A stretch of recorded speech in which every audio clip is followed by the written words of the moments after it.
After that question, anyone who wants to go for the pizza, or actually everyone should go for the pizza, but if we have more questions, we can stay inside and bring some pizza inside as well, and then Mustafa will continue the question and answer session. So the last question in the back. I was just wondering, isn't it possible to still believe in a supernatural power and believe in evolution? That's a very good question. It's a very common question. There's two parts I can answer to that question.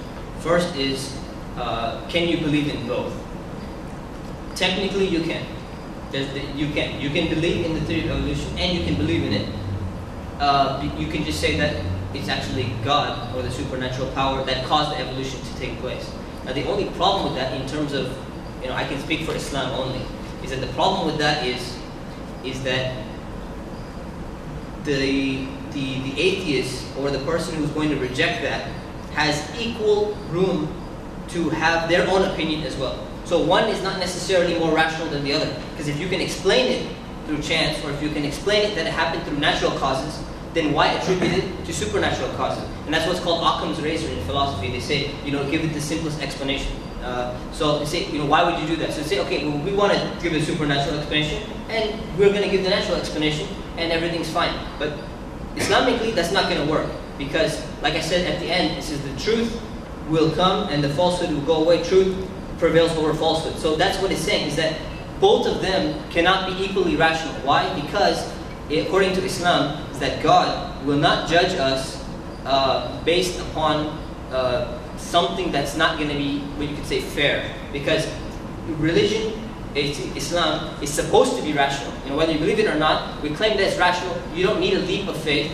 You don't just have to have blind faith. As some people say, you just have to have blind faith. No, you don't. Because if you just had to have blind faith, then what are you being held accountable for in the end? What's the point of you going and propagating your ideas to somebody else and trying to tell them that, this is the truth? So Muslims cannot accept that. So if they do accept that, then what you're opening this thing and saying, well, that person's view is just as equal as anyone else, then you have no right to go and tell anyone else, or even try and convince anyone else to go and lead their life according to the tenets of Islam, or to say that they have absolute purpose in life, etc. And the second thing is that the question is, this is a common question, is if you're a Muslim, this is for the Muslims, if you're a Muslim and you do believe in evolution, does that mean you leave the fold of Islam?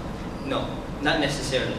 What it means is that if you believe that it was actually Allah or God that did that, then you don't leave the fold. For example, let's say you are presented some evidence or some supposed evidence, and you say that this discovery somehow proves the theory correct, and you believe it because of that, because of what you were presented with, but that doesn't somehow change your actual original belief, then it's not going to render you outside the fold of Islam. So just so that people realize that, people don't start going all crazy and going to other people and say, oh, you're a kafir.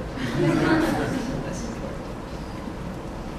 Thank you very much, Mr. Muhammad. Regardless of how we think on this issue, regardless of our background on this issue, I think it's really important that we all continue to come out to these types of events to hear this side of the story. We'll end with that. Mustafa will be here for a while to continue the question and answer session. The transcript of today's event will be on the NSU-UCI website, and also on Mustafa's website, mustafa.com. We have some free audio and DVD CDs that we're going to be passing out outside. There's also pizza outside, so please make your way to the pizza. Thank you all for coming.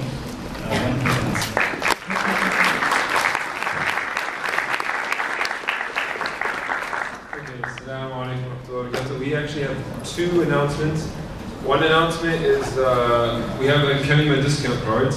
You all know what that is by now. 23 businesses on there. Koji Kebab, which is across the street, is included on the Kalima discount card. Basically, we went up to businesses, asked them to offer